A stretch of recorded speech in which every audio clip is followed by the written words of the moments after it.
The radiator hissed like a dying lung. It was a wet, rhythmic sound, bubbling through the cracks in a hose that had been patched so many times with electrical tape and hardened resin that it looked like a charred limb. Ilsa wiped the grease from her forehead, but she only succeeded in smearing a black streak across her temple. The smell was everywhere. Burnt oil, synthetic rubber, and the sour metallic tang of an engine that had been run 3 days past its breaking point. She was 22, but her hands were the hands of a coal miner. The grease worked so deep into the cuticles that it had become a part of her skin. Around her, the Bavarian woods were too quiet. The birds had stopped singing weeks ago. There was only the sound of the cooling metal, tink, tink, tink, and the heavy, wet air of May 1945. She was a Kraftfahrerin, a driver for the Wehrmacht, though by now the word felt like a joke. The Wehrmacht was a column of limping men in horse-drawn carts clogging the roads to the west. Her truck, a 1.5-ton Opel Blitz that had once carried ammunition to the Rhine, was now a coffin for 3 wounded privates in a crate of documents no one would ever read. The wood gas generator on the side, the Holzvergasse, was a temperamental beast. It required charcoal, patience, and a lack of dignity that Ilsa had learned to provide. You didn't just turn a key, you fed it, you stoked it. You waited for the chemical alchemy of a collapsing empire to turn wood into a gas weak enough to barely move the pistons. It was in this moment, standing in the mud with a wrench that didn't quite fit the bolt, that she heard it. Not the roar of a Tiger tank or the scream of a Messerschmitt. It was a hum, a low, buttery, effortless vibration that seemed to smooth out the very air. Then the chrome appeared. It rounded the bend like a visitor from another planet, a 1942 Cadillac Series 62 painted in a flat, matte olive drab that couldn't hide the sheer, arrogant volume of its curves. It wasn't just a car, it was a statement of industrial excess. The front bumper was a massive, sweeping grain of chrome, so bright it hurt her eyes. It caught the dull Bavarian sun and threw it back at her, a jagged flash of light that felt like a slap. There were no potches on this machine, no wire holding the exhaust pipe, no smell of burning wood. It smelled of high-octane gasoline, real leather, and a kind of terrifying, casual wealth. The driver was an American corporal, a boy who looked like he'd never missed a meal in his life. He didn't look tired, he looked bored. He pulled the massive machine to a stop just a few feet from her steaming, pathetic Opel. The brakes didn't squeal, they didn't even groan. The car just settled into the mud with a soft pneumatic sigh.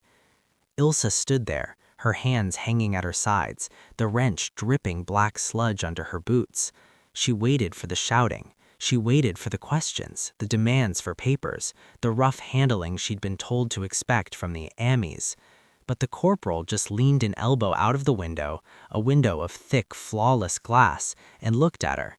He didn't see an enemy. He saw a girl covered in soot. "Hey lady," he said. His voice was light, lacking the bark of a German officer. "That thing looks like it's done for. You want a lift?" He gestured to the passenger seat. Ilsa didn't move. She couldn't. Her throat felt like it had been filled with the same charcoal she'd been shoveling into the Holzvergasse. She looked at the door of the Cadillac. The handle was a heavy, solid piece of polished metal. She looked at her own hands, black, gritty, bleeding. Behind the corporal, in the back seat, sat an officer. He was reading a map, a real paper map with colors and crisp edges. He didn't even look up. To him, the war was a logistical problem that had already been solved.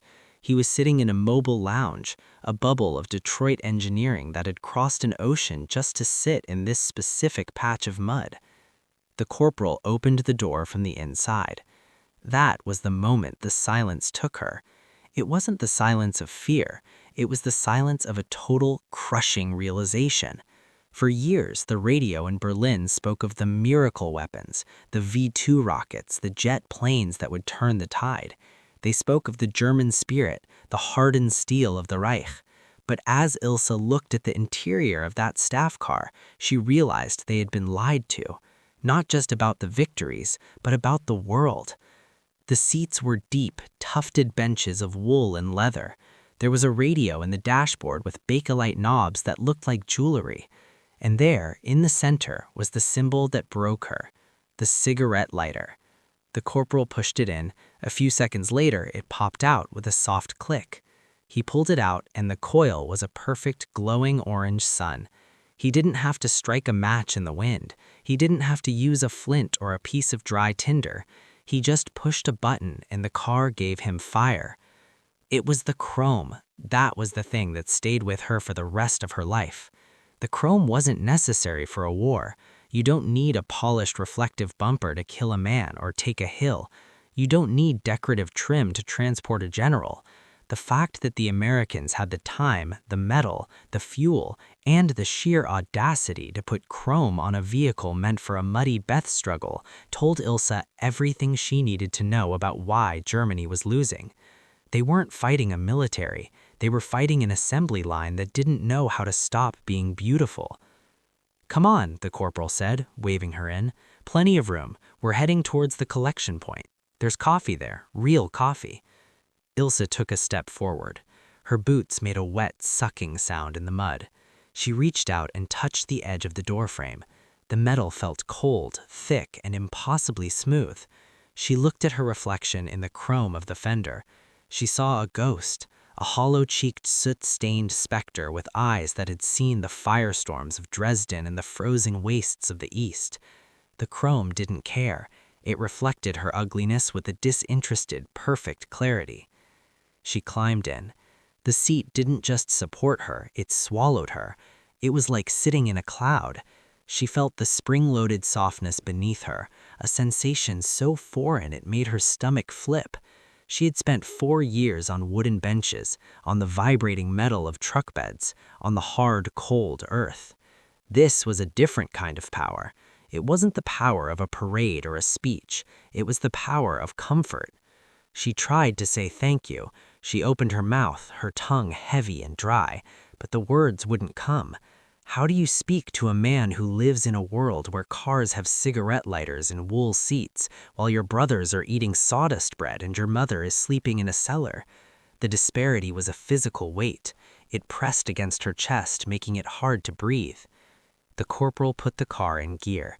There was no grinding of teeth, no frantic pumping of the clutch, just a smooth hydraulic engagement.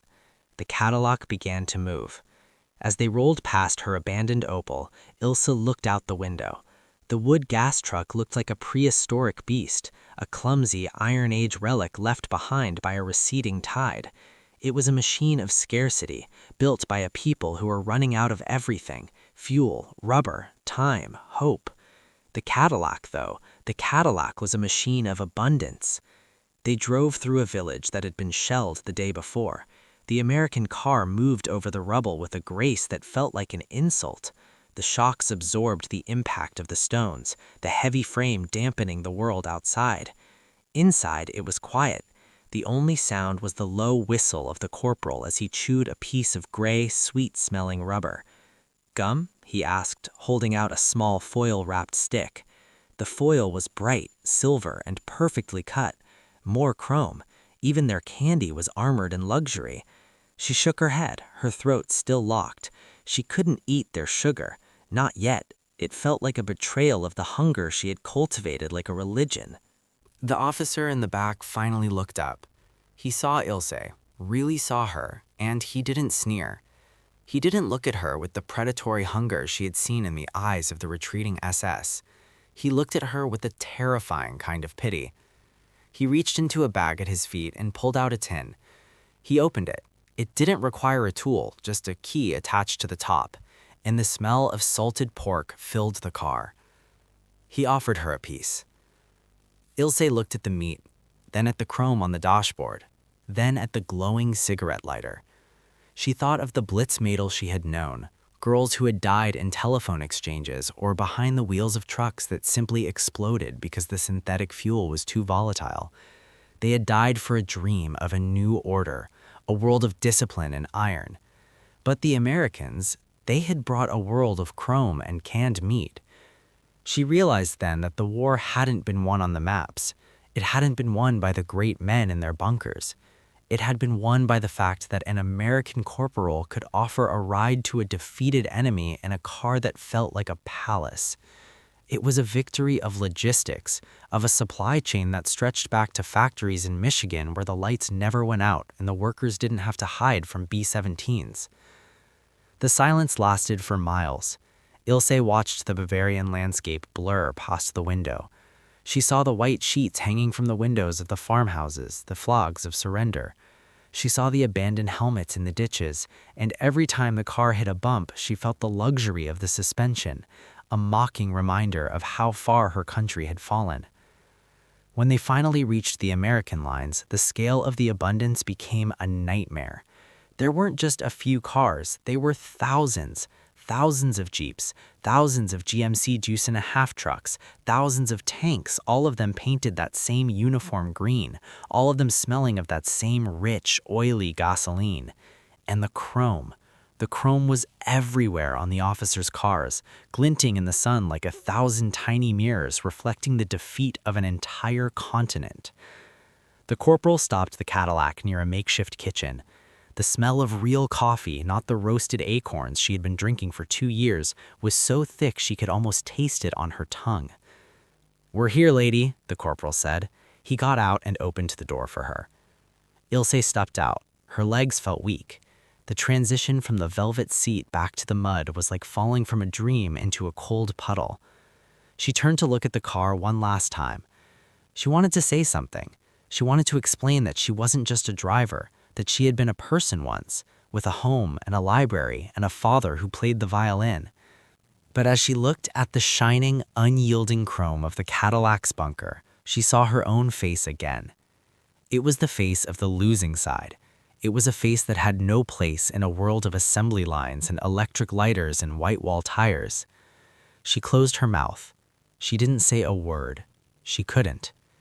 The corporal shrugged, gave her a small, confusingly friendly wave, and climbed back into his throne of leather and steel. The Cadillac purred, shifted into gear, and pulled away. Ilse stood in the mud and watched the chrome disappear into the dust of the convoy. She wasn't just a prisoner of war, she was a prisoner of a future she hadn't known was possible, a future where things didn't have to be broken, where beauty was a byproduct of power, and where the silence of a girl in a staff car was the loudest sound in the world.